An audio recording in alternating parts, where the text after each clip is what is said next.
അല്ലാഹു സുബ്ഹാനഹു വ തആല ശപിച്ചിരിക്കുന്നു. ഇത്തഖദൂ ഖുബൂർ അംബിയാഇഹിം മസാജിദ, അവരവരുടെ അമ്പിയാക്കന്മാരുടെ ഖബറുകൾ, ശവകുടീരങ്ങൾ അവർ ആരാധനാ കേന്ദ്രമാക്കി മാറ്റി. അതുകൊണ്ടാണ് അല്ലാഹു സുബ്ഹാനഹു വ തആല അവരെ ശപിച്ചതെന്ന.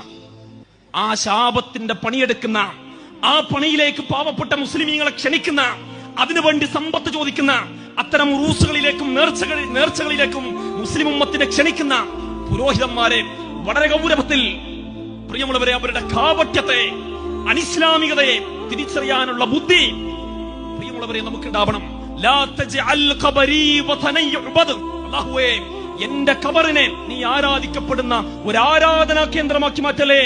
ലാ തജ്അൽ ഖബരി ഈദാ, എന്റെ ഖബറിനെ ആഘോഷിക്കപ്പെടുന്ന ഒരു ഉത്സവ കേന്ദ്രമാക്കി മാറ്റലേ എന്ന് അല്ലാഹുവിന്റെ റസൂൽ സല്ലല്ലാഹു അലൈഹി വസല്ലമ തങ്ങൾ പ്രാർത്ഥിച്ചെങ്കിൽ, തന്റെ ജീവിതത്തിന്റെ അവസാന സന്ദർഭത്തിലെ വസിയ്യത്തിൽ പോലും പ്രവാചകൻ വളരെ ഗൗരവത്തോടുകൂടി ഈ വിഷയത്തെ ഉണർത്തിയെങ്കിൽ, അത് സ്വീകരിക്കേണ്ട ബാധ്യത മുസ്ലിമീങ്ങൾക്കില്ലേ?